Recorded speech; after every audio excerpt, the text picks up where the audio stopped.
Beautiful day, and it's even more beautiful because we are able to be here today to outline our budget for the next fiscal year. And this is the Focus on Florida's Future budget. And it should come as no surprise to people that have been following what we've been doing, but the state is in really good fiscal shape. And that's not true for most states around this country. You see states, California, they just said they had 31 billion shortfall. Now they just said it's probably going to be another 20 on top of that. You see Illinois, New York, you see all these fiscal problems. Here in Florida, we're doing it right. Our credit rating is AAA. We have a higher credit rating than the U.S. government does, and that's something that we're proud of.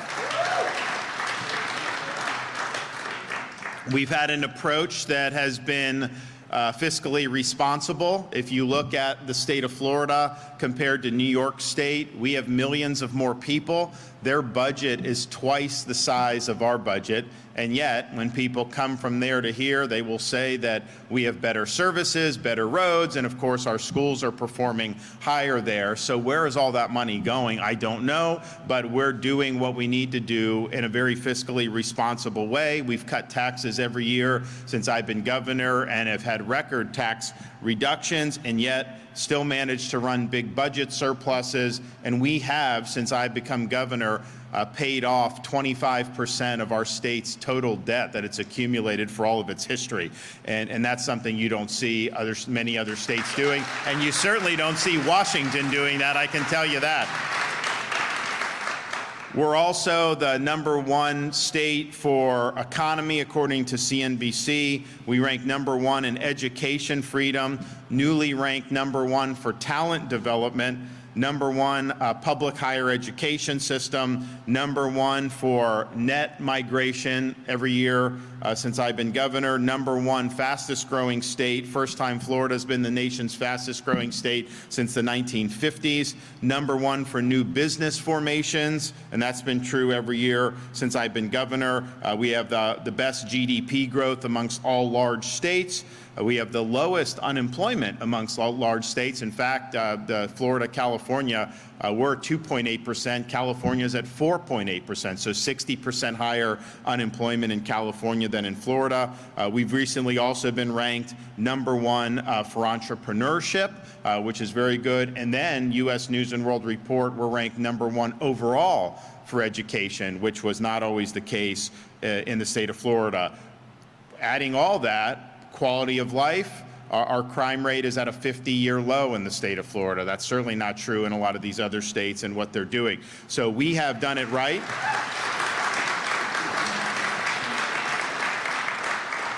So we've done it right, and we're going to continue to do it right with this upcoming fiscal year budget. Now, the budget that we're going to be submitting to the legislature is a top line of $114.4 billion. That is actually less than our current fiscal year 2023-2024 budget, and yet, even with an overall reduction in spending, as you'll see, we're going to be making key investments in things that really matter, like education and infrastructure and transportation.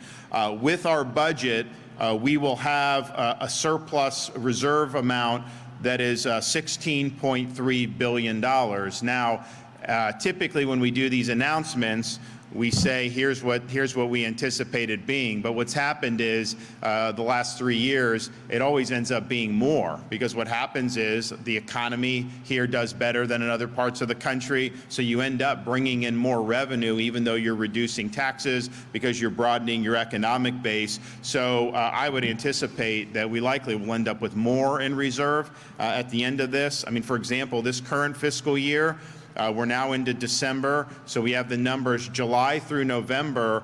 Every single month, we brought in more revenue than was forecasted to be brought in. And so these budgets, the numbers are forecasted, and we typically will beat that. We're also going to pledge another $455 million to something we started this fiscal year. It's an accelerated debt repayment program. So our debt is now about $15 billion. So our economy in Florida is $1 trillion, $1.2 trillion GDP.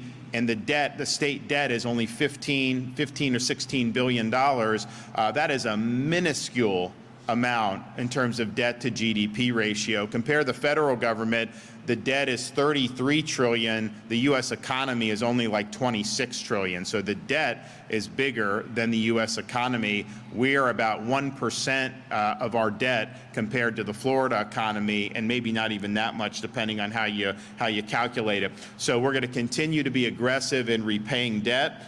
We're also going to be reducing the size of government by eliminating over 1,000 positions throughout the state government, and that's going to help us realign resources to focus on efficiency. We will continue to provide big tax relief. So this budget provides more than $1.1 billion in tax relief, including a new tax relief initiative, $431 million to reduce the cost of homeowners insurance. And so that'll go up to housing values of $750,000. 6 sales tax holidays, which will save taxpayers more than $475 million, including 2 back-to-school sales tax holidays, disaster preparedness tax holiday, the 3-month Freedom Summer tax holiday, which we started a couple years ago, and that is outdoor recreation items, events, tickets, all kinds of stuff, so that Florida families can enjoy the summer. 7-day tool tax holiday, so that people who either work for a living with tools or just you have it at your house and you're doing it yourself, you'll be able to get those tools tax-free for that week. We're also going to continue with $170 million in small business tax cuts, and we are going to make permanent something that we did this year on a temporary basis. So after this next legislative session, the over-the-counter pet medications will permanently be tax-free in the state of Florida. And we did this right now. The over-the-counter has a tax holiday for this fiscal year. The pet food has a tax holiday for this fiscal year. We made permanent this year all the tax relief on baby items. So none of the items that people need for babies, diapers, wipes, cribs, strollers, clothes, none of that is taxed in Florida anymore. So that saves families a lot of money. I can tell you, having we now have a first grader, kindergartner, and a preschooler. The child baby tax holiday we didn't start until basically our youngest was out of diapers. And so my wife just did a mental calculation of how much we would have saved had I done that our first year as governor. But we didn't have Biden inflation then, and so people were able to make ends meet a little bit better. So this is going to be very robust tax. I don't think there've ever been, before I was governor, $1 billion or more in tax relief in a given year. We did way more than that this year, and of course we're going to do $1.1 billion going forward. Now, we're reducing the top line of the budget. We're paying off debt. We're cutting taxes, and yet, because we're managing this stuff prudently, we are still able to do a lot with terms of funding for education. So we're proud of where the direction we've gone in education. Over the past 5 years, Florida K-12 has ranked #3 in student achievement and #1 in closing achievement gaps, according to the nation's report card for 2022. And in that NAEP exam, which is the only exam every state proctors to its students, Florida finished 3rd and 4th respectively in 4th grade reading and 4th grade math, and that we were not there 25 years ago. We also have more school choice in Florida than anywhere else in the United States. And we've had a lot of people that have helped do that. My colleagues in the legislature, of course, Speaker Renner and Senate President Kathleen Passidomo have helped expand that since I've been governor. And you look right here, we're at a charter school. The thing about, I tell people when people ask me about Florida education, say parents have the ability to make a lot of different choices. You can, of course, just go to your neighborhood school that's in the school district. Most school districts now offer choice programs, and so you can go to different parts of your county, most likely. You also can choose a charter school like we are here, which is public, but it's not controlled by the school district. And then you have private scholarships where you can go to private school. And the thing about a school like this this here is they're not entitled to get any students. They have to earn the students. They have to convince parents that this is a good place for their kids to go. So we've created an environment where schools have an incentive to continue to do better. And that's why I think you've seen not only our achievement results be good, but within our school districts, you've seen improvements, as well as our charter and private school folks. Now, we've also continued to do record investments in school safety and mental health. I took the reins of that when I came in 2019, and we've done more for school safety than any state in the country, implementing the Marjorie Stoneman Douglas recommendations and also doing even more. We have also done record salary increases for teachers in the state of Florida. We've done billions of dollars of increase for teacher salaries, including at charter schools like we are here. So that's a good backdrop. So even though we're cutting taxes, even though we're able to reduce overall spending and pay down debt, we are still able to do a historic $27.8 billion in funding for the K through 12 public school system. That's the highest amount of funding ever. That includes per pupil investment at $88,442 per student. That's $175 more than last year, and that's the highest that we've had on record. And while we're happy to do that, we understand that that doesn't necessarily translate into academic success. There's states that spend way more and have terrible results, and so we're always focused on the results, but we understand that this is important for a lot of schools. Our budget will provide for close to 300,000 scholarships for K-12 students, and that's a huge, huge deal, and there's no one else in the country that is able to match that.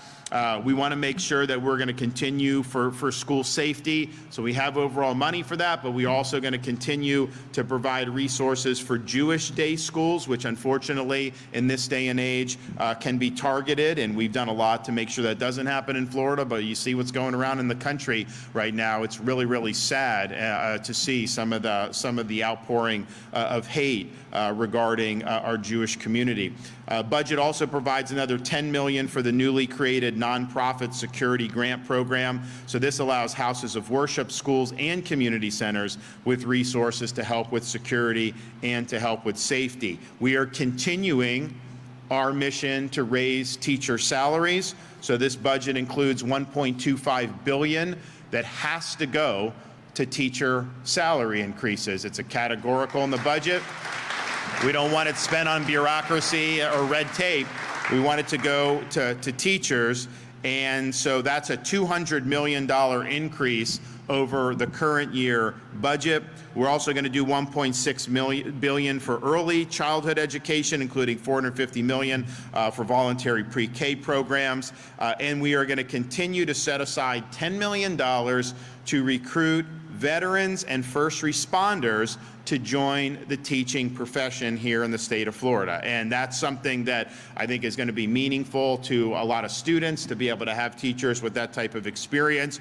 We're also doing $4 million for our teacher apprenticeship program.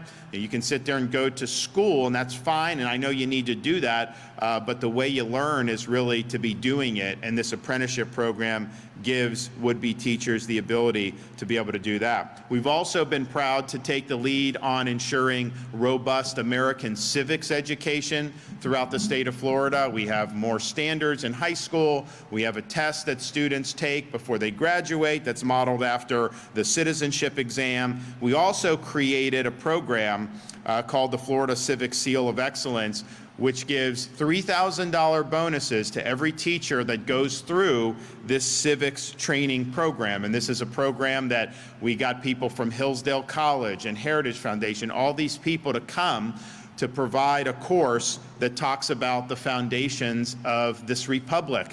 How did it come to be? What are the intellectual currents that led to the American Revolution, the Constitution, and things that have animated us throughout history? It's been a phenomenal program. It's already done 11,000 teachers have gone through it.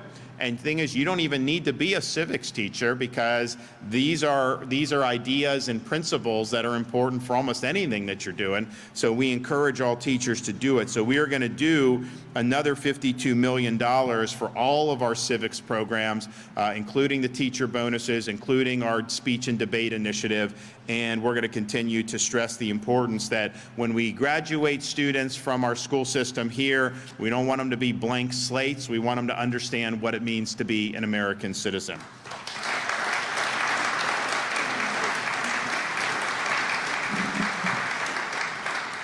We're going to continue to support the state's top-ranked public university and state college system. Now, I would be remiss if I didn't point out that we had one of our schools, Florida State, go undefeated this year and win the conference championship. And they earned a spot in the college football playoffs. And they were excluded from that, and I think was something that is very, very controversial.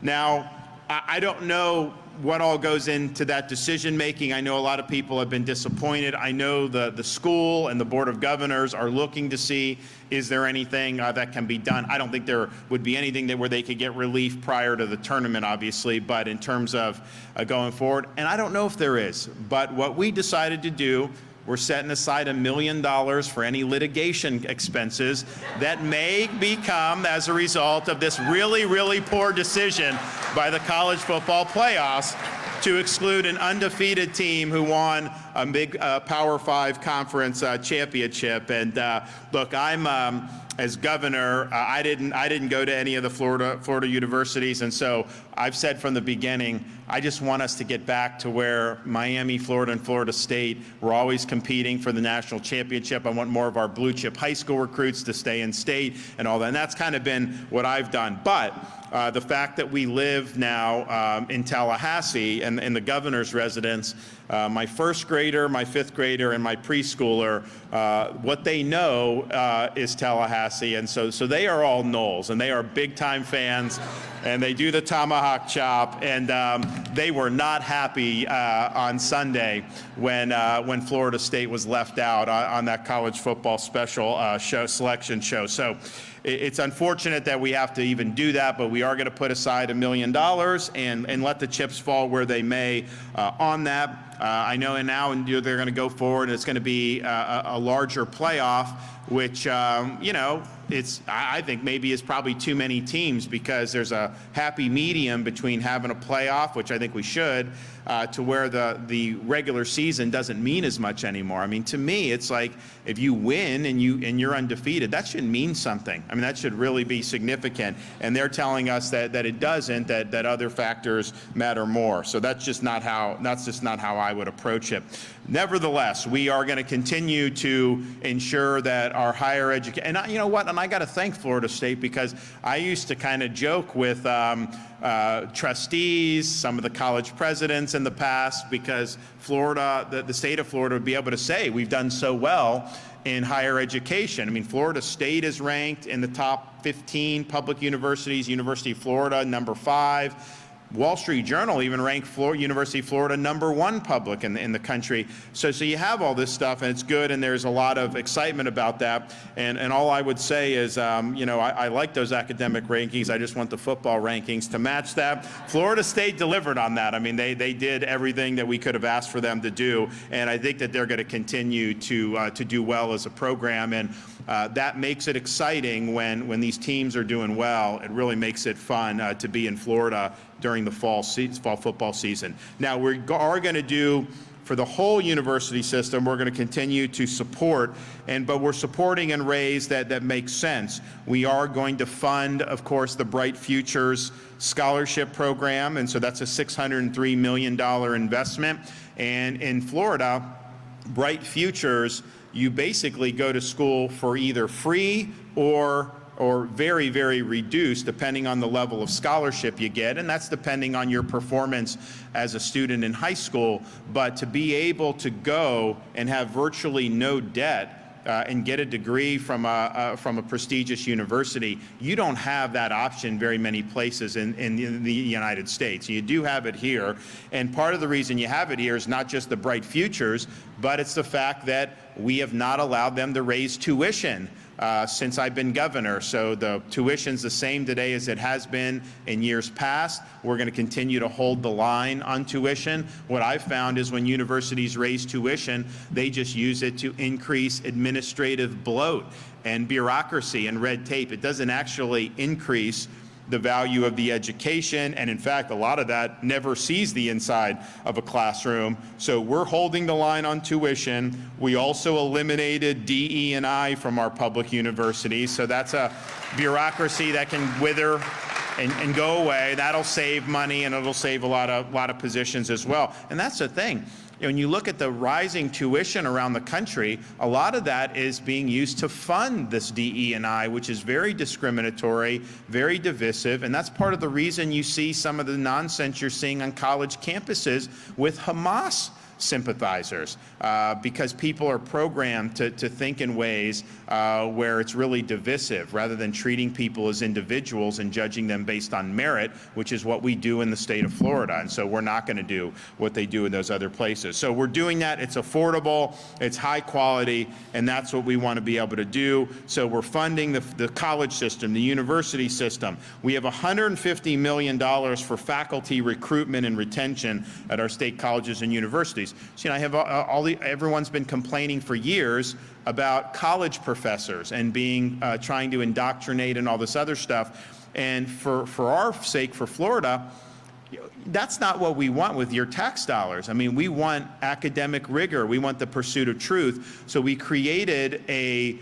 review process for tenured professors. They undergo review every 5 years and can be let go for poor performance. So that's how we have it in Florida now.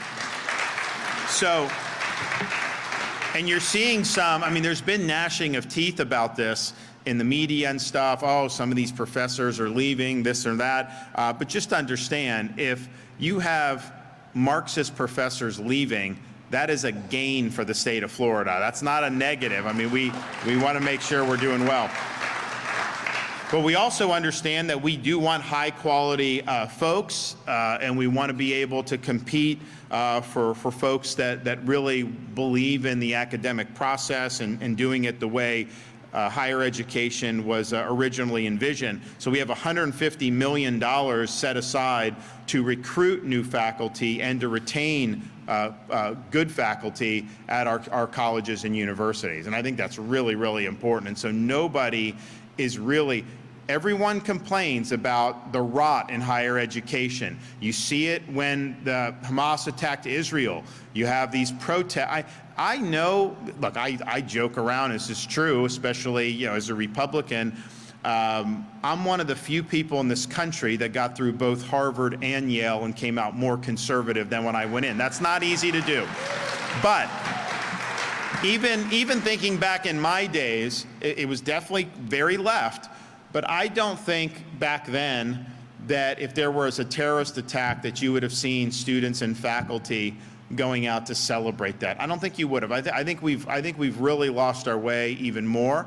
And when that attack happened, to see these demonstrators cheering Hamas, that was really chilling. It shows you there's a sickness in some of these institutions. MIT was saying, well, look, a lot of these are foreign students on visas. Well, I'll tell you what I'll do. I'll cancel their visa and I'll send them home. I don't want them coming here. We should be putting Americans in those slots. So you see that, and it's like, okay, well, we are remooring higher education back to its traditional mission. We're supposed to be preparing these students to be citizens of this republic. We're supposed to teach critical thinking. We're supposed to teach the pursuit of truth. We're supposed to uphold high academic standards and promote rigor. That's where we're going, and we're putting our money where our mouth is when it comes to that. We're also understand that, yes, we're proud of our university system, but a degree from a 4-year brick and ivy university is not the only way you can be successful. And for many young people, it's not the best way for you to be successful. So we set a goal my first year as governor to go from the bottom half of states to #1 in workforce education by the year 2030. We are following through on that promise by having invested more than $8 billion in workforce education. We want students to be able to acquire skills that can go into the trades that are in high demand. You look, when I became governor, we were doing about 600 truck drivers a year. Now we're doing 3,500 commercial driver's licenses a year.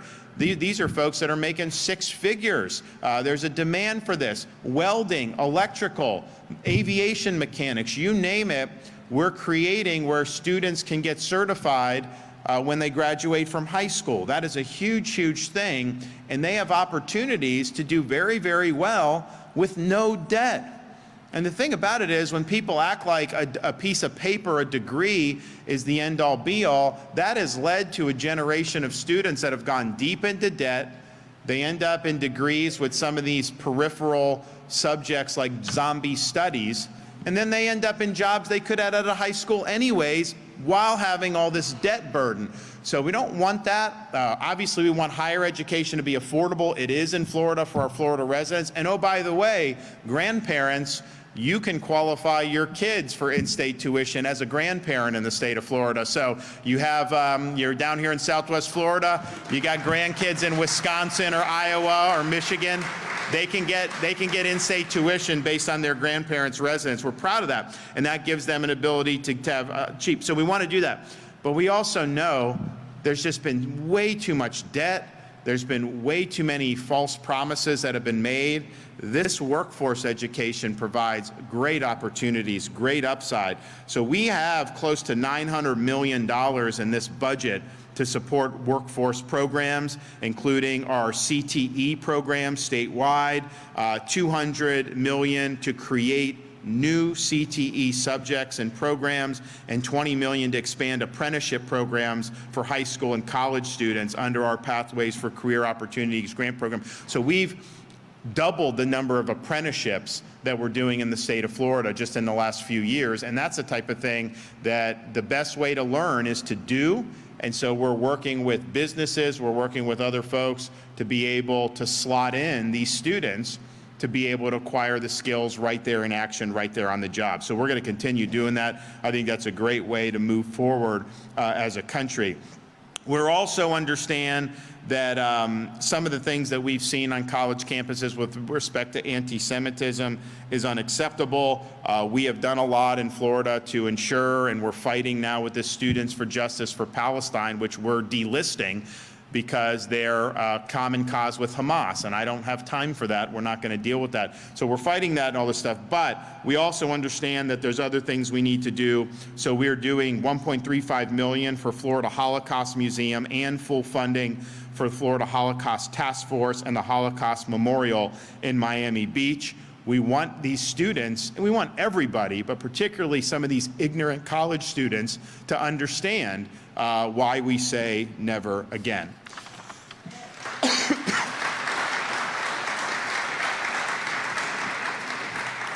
Now, our economy is stronger than just about any states in the country. We're proud of that. We have had significant in-migration into the state of Florida. I think it's been close to 500,000 on net over the last several years. That's #1 in the country by far. Of course, you see the places people are leaving, like California and Illinois and New York. They all have similar governing philosophies, and people really are fleeing the poor results of those policies, and they're coming to Florida because they like the way we've done business here. And that's great, and I'm not even asking for people to come. I mean, you'll have some governors that are just like begging anyone to come to their state. Like, I have not done that. I think my first year as governor, I did some trips for some business development, and then since then, it's like a lot of them just call us just saying, hey, we're coming to Florida, we just want to let you know all this stuff. And so that's just the way it's been. I mean, it's been where we've had a lot of people that have really wanted to come here. So we understand that, and I'm not even asking for migration, but it's a free country, people vote with their feet. So that means we have responsibilities in terms of things like transportation and infrastructure to make sure that people can get around in ways that work. So we are including $14.5 billion for our state transportation work program. That is a robust budget. $630 million will be for phase 2 of our Moving Florida Forward initiative. That'll expedite another 20 projects to relieve traffic congestion. So last year we had to make a decision. Our surplus reached like $22 billion.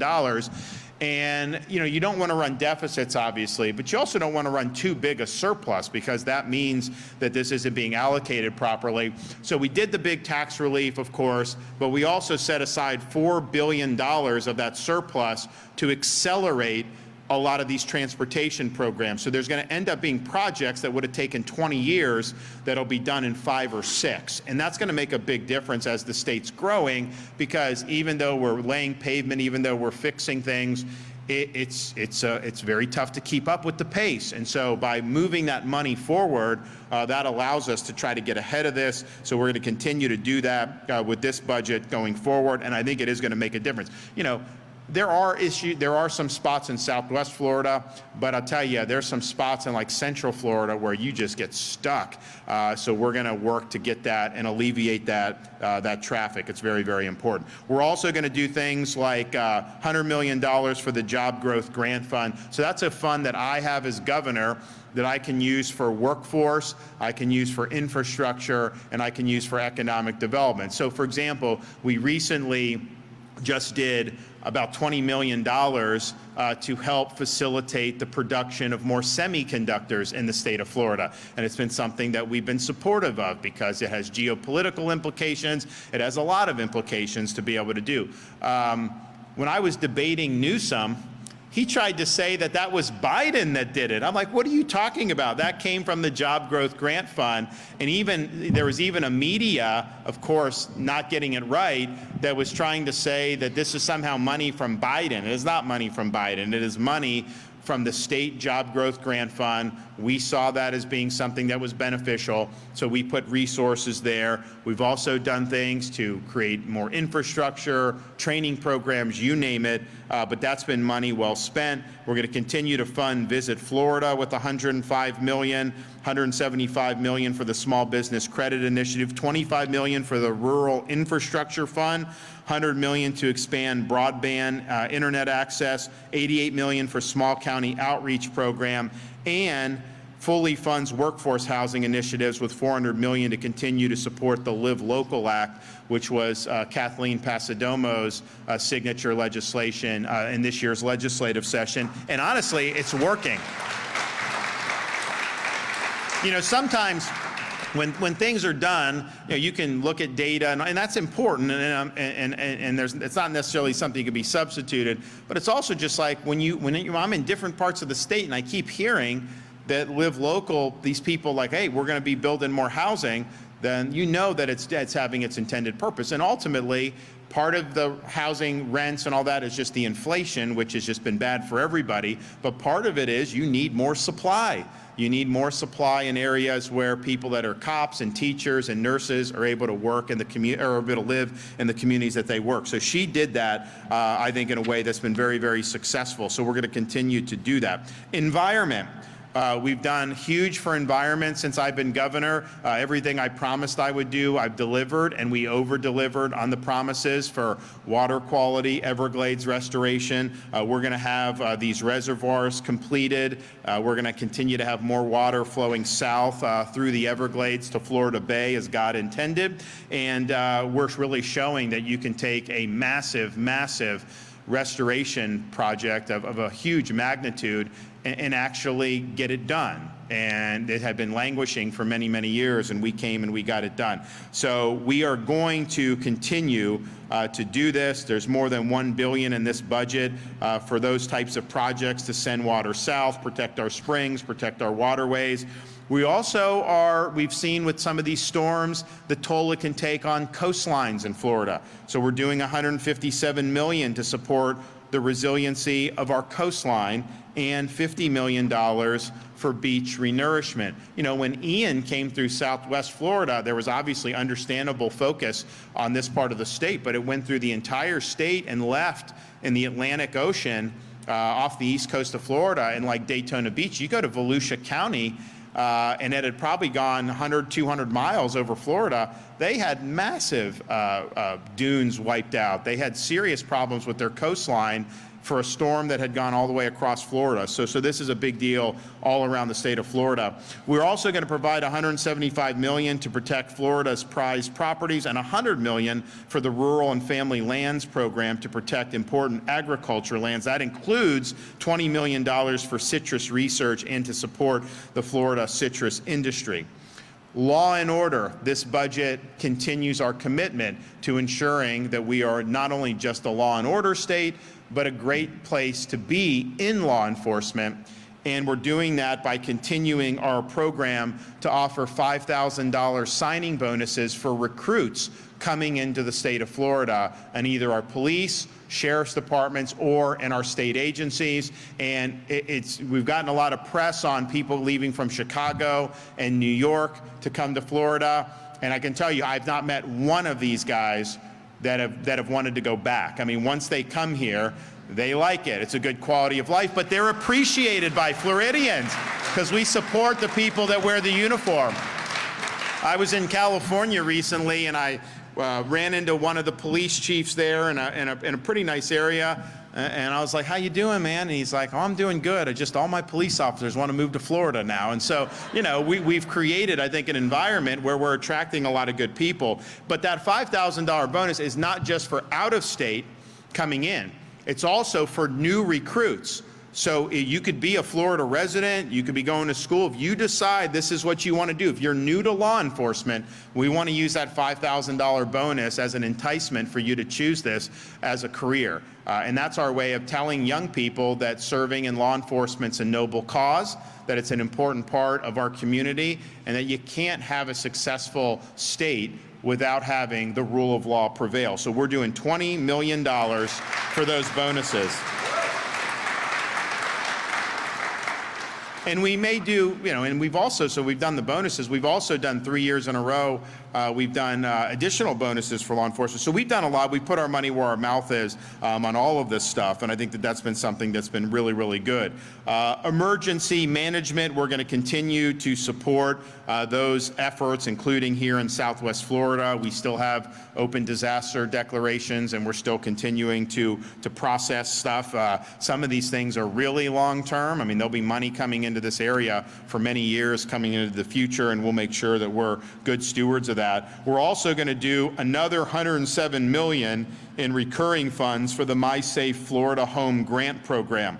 So what that does is that assists Florida homeowners with free inspections as well as home hardening projects. And so if you get a grant and you make an improvement, you harden your home, you're entitled to a reduction in your insurance premiums. And so we've had a lot of people that have used that. It's been very popular. It actually ran out. We funded it in this year's budget, and it basically ran out. So in the special session that we did in November, where we did the Iran sanctions and we did some of the school choice, we did $181 million for that. And so then I'm going to do $107 million on top of that. For that. So we encourage Floridians to take advantage of that. I think that that's something that's been a popular and worthwhile initiative. Military support. We have here not just the Florida National Guard, we've created or resuscitated the Florida State Guard. And part of the reason that we did that is we wanted to have an ability to have people serving the state without any strings attached from the federal government. And part of the reason we first thought about this was when the federal government, through the Department of Defense, imposed COVID mRNA vax mandates on service members. Now, we said in the Florida National Guard, we are not going to impose that mandate. However, if the military really wanted to call us on it, we understood they probably would win that battle in court. So we said, you know what? We need to have our own anyways. Why would we want to be encumbered by Washington? You know, Washington sends our guys around the world, uses National Guard. We want to be able to have full operational and administrative control over our own state guard. So we did that. Fortunately, we won on the COVID vax stuff, so none of our guardsmen, National Guardsmen, lost their jobs. But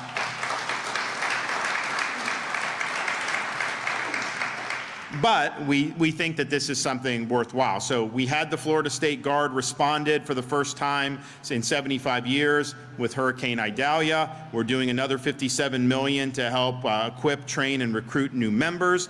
And we're also going to continue to help with our National Guard, providing $350 million for National Guard training facilities, as well as to support National Guardmen seeking higher education degrees. And we are going to do a $1,000 recruitment bonus there as well. So we've been able to do an awful lot with respect to both the National Guard and our State Guard. And you guys have seen it in Southwest Florida. It's important when disaster strikes. These are some of the guys that are going to be there helping out in a variety of ways, and they did a really good job after Ian, and they did a great job after Idalia. We are going to do for health, we're going to make sure that we're doing things to help veterans as well. $8.9 million to support improvements in equipment for the state veterans nursing homes, and then we are going to begin building the 9th state veterans nursing home, which has been something that's been very, very important to a lot of our elderly veterans. We are also going to support seniors by doing a $15 million for increasing services through the Community Care for the Elderly program and the Home Care for the Elderly program, as well as $6 million to expand the number of seniors served through our Alzheimer's disease initiative. And we've also looked at people with unique abilities, $127.4 million to provide necessary services so that they can help reach their full God-given potential. When you look at what's happening with the Biden border crisis, we have massive amounts of fentanyl that are coming across that border. That is impacting every community in this country. You know, we've done a lot to combat illegal immigration in Florida, and incidentally, we did legislation this year that really was strong and the strongest in the country, and we've seen the impact. When I first sent people to help Texas in the border in 2021, our guys would report that a lot of the people coming through the border, Florida was their intended destination, 30 to 40%. Now the reports are very few are saying Florida, because they know we're taking the problem seriously, and they know they can go to a sanctuary jurisdiction rather than go to Florida where we're going to enforce the law. So those policies have worked for sure, but the drugs are going everywhere, and people say, oh, well, you're not a border state. Every community is a border community now because of what's happened with the fentanyl. So we have $295 million for behavioral health services to enhance mobile response services, support for crisis diversion services and mental health treatment facilities. We're also doing $153 million from our national opioid settlement money to support our opioid recovery office, which is very, very important, and $31.8 million for our coordinated opioid recovery network, our CORE network. This is intervention to help people who are addicted to opioids, and we've had success. We were the only state in the country that had a year-over-year decline in overdose deaths. That's very difficult to achieve, and I think it's a result of this program. The relapse rate is very small with people that actually go through our CORE network, and we're going to continue to be able to do that. We're doing $103 million for child welfare system, $9.8 million for adoption incentives for those who choose to adopt children from our child welfare system. We're going to provide $447 million to support the care for pregnant women and children, improving access to medical care, and support care for seriously ill children and babies. And then also with cancer being something that's near and dear to our family's heart, as Casey having dealt with breast cancer, cancer research, something we've been very supportive of. We're doing $232 million for cancer research, $60 million for the Florida Cancer Innovation Fund, $40 million increase over last year. That supports groundbreaking research throughout the state, and $127.5 million for the DeSantis Cancer Research Program to enhance the quality and competitiveness of cancer care. So this is a budget that is, I think, respecting the taxpayers of this state. We are living within our means. We are even paring back expenses. We're reducing the size of government. We're cutting taxes. We're eliminating more of our state debt. Yet, we also have record investment for education, record support for transportation and infrastructure, record support for environmental restoration and water quality. That is how you govern well. You need to know that your money is being used in ways that are benefiting the people of this state and the state of Florida, You're not going to see us be in a situation where we're spending twice as much of a state with more population than us and producing bad outcomes like you've seen in New York. No. We're proud that our budget's half their budget, and yet we're able to deliver for the people in a really, really big way. So I think people in Florida can have a lot of satisfaction to know that the state is strong. Our fiscal situation has never been better, and we're going to continue showing the rest of the country how it's done. So thank you all.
Well, maybe. I don't know that that would be my. I don't think that would be my wheelhouse on that. But I mean, look, I think 2018. Okay, I'm running for governor. They had polls saying I was going to lose the primary by 20%. I won by 20%. Their CNN, I remember 2 weeks before the election, we did a debate on CNN, and they had me losing by like 15 points. Of course, we won the race. My most recent election, people, they did have to acknowledge I was going to win, but a lot of these polls, a month before the election had me winning 2 or 3 points, and we won by 20. Going into 2022, I'm watching Fox News. They're all saying it's going to be a red wave. They're showing all these polls, red wave, red wave. There was no red. There was a red wave in Florida. There was not a red wave anywhere else, and it was a total crash and burn. So I think these things clearly don't have a good track record. I think they're used to try to create narratives and try to create, ideas that, oh, well, this person's going to win, this person's going to not. And I think most Republicans know the game that's being played, and I don't think that they want to have this stuff shoved down their throat constantly. I can tell you that, the best record to look at is actual election performance if you want to see who would do well. And in Florida, we won places that Republicans have never won in our lifetime. We won places like Palm Beach County. We won Miami-Dade by double digits. We were winning up and down the state because people respond to leadership. And the polls may not have said that that was going to be the result, but the actual voters produced that result, and that's really what you need to do. So I think I take all of it with a grain of salt. I've always done that. But I will say, in the midterm elections, they were predicting a big red wave. That didn't happen. We delivered it in Florida, and we way overperformed what the polls were saying. It just shows you that these things, to do them well, is very expensive, and you wonder, how are people just putting these things out? They're either doing a really bad job or somebody's paying for those results. I mean, one or the other. Yes.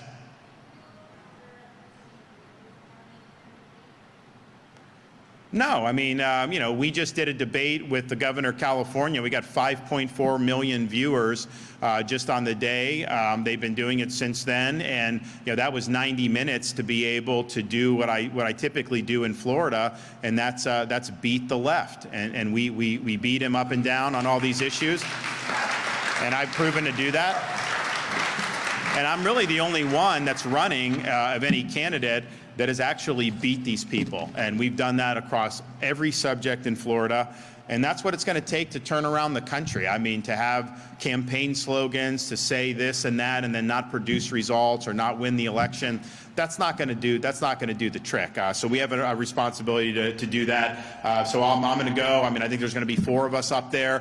Why Donald Trump refuses to debate is just beyond me. I mean, if you're doing so well, you should want to go up there and make your case. And I think voters deserve to hear from candidates as to why they should be the nominee, especially a candidate that's had 2 opportunities already. So, I'm hoping he actually blamed me yesterday for Florida State not making the playoff.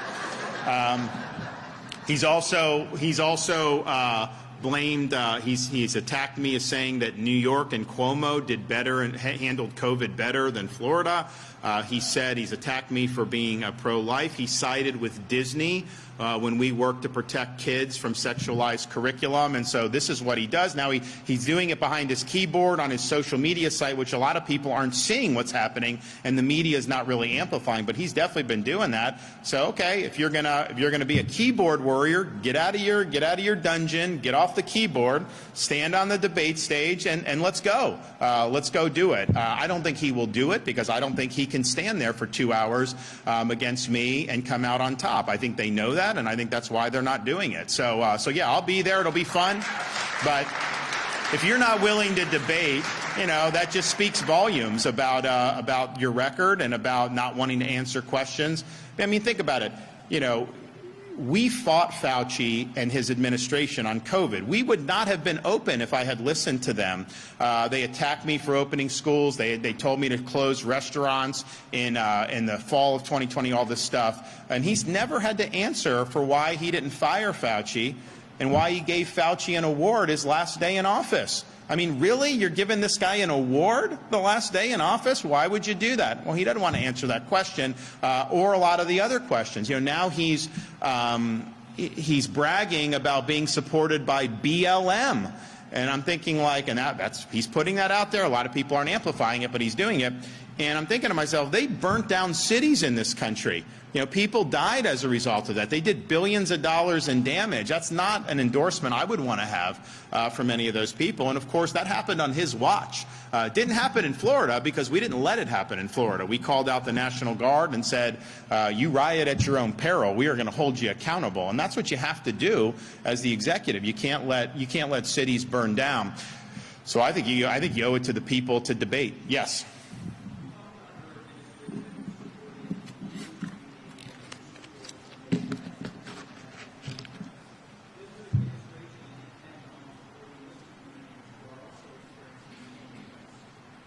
Yeah, that is not true. They are not experiencing the similar threats. I mean, I don't see how you can look at what's going on. Are those students being chased for their lives in some of these universities around the country?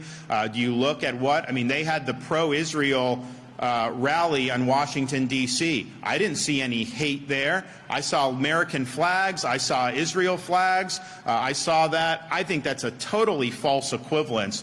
And that's what Biden has done. Biden has responded to the unprecedented spike in anti-Semitic fervor around the world and even in this country.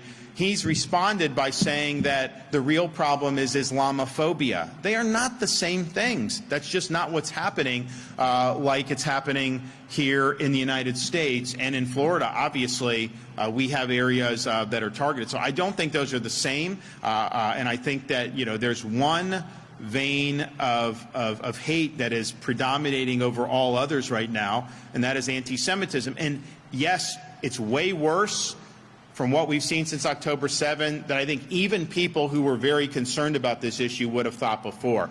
I think a lot of people have been surprised at that. But even with that being said, the percentage of crimes against people based on identity is always, Jews always lead that overwhelmingly in America and around the world. But in America, not even close. There's not even a close second. That's just the fact on it. Yes.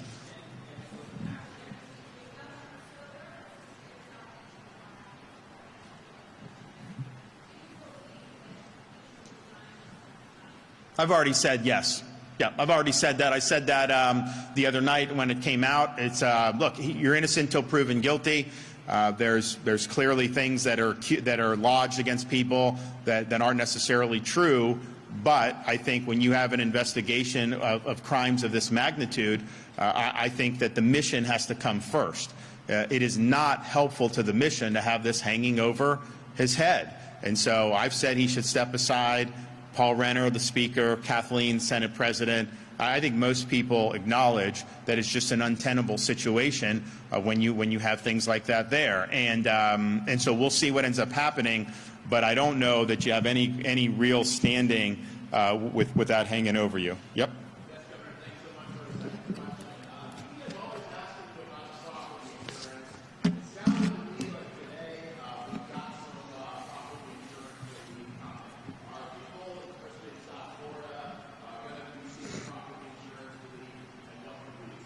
Well, this budget has $450 million for reducing some of the taxes and fees on people's insurance bills. That will go up to home values of $750,000. We're trying to make it for middle and low-income people.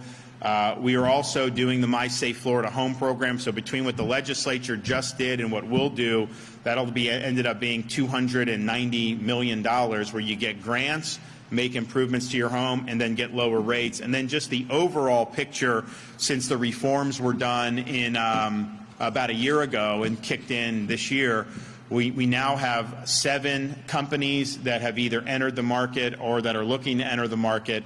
We got through a hurricane season we did have one major, but it hit in a very rural part of the state, so the damage that did cumulatively was nothing compared to Ian in terms of the scope of it, just because Ian went over millions and millions of people. The one in Idalia, that went over a relatively small number. Now, it did do serious damage, but the scale of it financially was not. So in terms of the insurance companies, people thought, Ian, that they may just go out of business. I mean, it was a really, really big thing.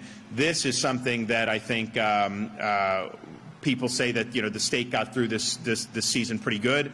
So I think you're going to see more capital come online, but ultimately this is not something that's run by the government. I mean, it's private companies that have to want to come into the market and have confidence that they're in an environment that makes sense. We have done a lot to increase that. We don't have the runaway lawsuits anymore like we used to, which drove up premiums a lot. So it's feasible to come in and offer premiums that are competitive and yet still make money. And that's the thing. These are private companies. They have to make money. So I think that those reforms have been good. This will be good for additional relief. And then if there's other things that we can do with the legislature in the upcoming session, of course, we would be ready, willing, and able to do that. All right, everybody. Thank you. God bless. We'll see you.